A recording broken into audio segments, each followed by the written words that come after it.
Hey everybody, this is Chris DeFirio with Keys to the Shop. Welcome to another edition of Shift Break. Today's episode is brought to you by the people keeping your coffee equipment clean and your coffee tasting amazing, and that is the wonderful Urnex. So Urnex has been creating cleaning products for the coffee industry for over 80 years. They have developed products for an incredible range of equipment. Everything from cold brew, steam wands, grinders, brewers, espresso machines, even roasters. They all have specially formulated cleaners to help keep them working in their optimal state. And it's so important because, maintenance of equipment over time can lead to a lot of money if you're not careful. What's great about Urnex is that they're not just creating these products in a vacuum. They are doing so in tandem with professionals from around the world to make sure that what you end up with in the shop is both effective and easy to use. I have been using them ever since I've been in coffee, and I don't plan on stopping because they work so well.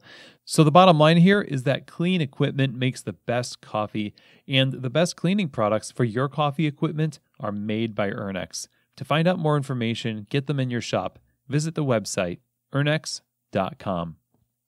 Today's Shift Break is also brought to you by ODEKO. ODEKO is taking the pain out of ordering and inventory. One of those things that just has to be done because it drives good business to be on top of your inventory and ordering, but none of us got into this game of coffee because we love ordering and inventory, and ODEKO is here to help make this process so simple. ODEKO uses AI to put your sales data to work, coupling past sales with local weather events and more to predict exactly what you're going to need in a cafe in the future. So then the virtual purchasing agent automatically places the order for you based on those predictions. It's automated, centralized, optimized ordering for your cafe. So take the pain out of ordering and get ODEKO going in your shop. To try this out in your store, go to odeko.com/keys to the shop.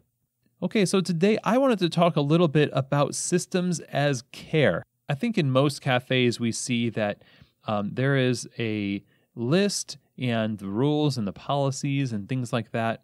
And then there's the life of the shop and the culture and the relationships and things like that. The heart of the baristas and the managers and owners, and the vision, etc. Those are all really, I think the latter part of what I just said is, those are all like warm feeling things. Those are things that we kind of get into coffee because we like the environment of coffee. For a lot of us, this is true. Then there are those details, the have-to-dos, the things like we just talked about with ODEKO, the ordering and inventory, for example. There are things that are necessary to make the ship run, but we don't associate those things with the warmer aspects of our job, if you will. The caring part of the work. And I think that's a false dichotomy. In fact, I think a lot of what we experience in the coffee bar in way of, toxic environments or relational tensions, disappointments, being disillusioned, etc., these are a breakdown, yes, of relationships, but a lot of times what happens is that there is no system in place to safeguard that everyone's going to get what they need in the shop. So we have to think of systems in the cafe as a form of care. If you're not creating systems, you're not being clear about your expectations, and you're leaving the results of the cafe up in the air, really. You're not going to be pleased with the results, and then you're going to have to come down on people unfairly when there never was a system. You don't like some way that somebody is doing something, but if you've never had a way of doing it, then it really seems unfair to punish people for taking matters into their own hands when you never took them into your own hands to begin with. In fact, a lot of times baristas show more initiative to create systems than owners or managers, and that's to the shame of leadership because they're left to hack it out for themselves. And the fact that they are doing that, the fact that they're creating systems for their own survival, let's go back to Stan Slapp in his episode. We were talking about what you must know about employee culture. Please listen to that episode.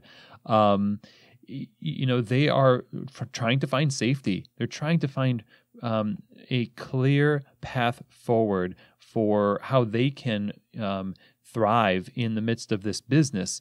And that is the primary task of managers and owners. Finding ways to help your employees, the people that make the business run, that is your responsibility. And it's not good enough to just kind of create an environment where you are constantly telling people what to do, but never writing it down, but never creating a here's how we do it manual, like standard operating procedures, checklists, policies, where everybody signs on and agrees. This is the way we do it, and we're going to follow through and keep each other accountable. Managers are going to coach and keep people accountable for these things.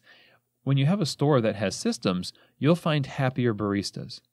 When a store does not have a system, you'll find unhappy baristas, more so than not, because there's a lack of clarity, and that is translated into a lack of care.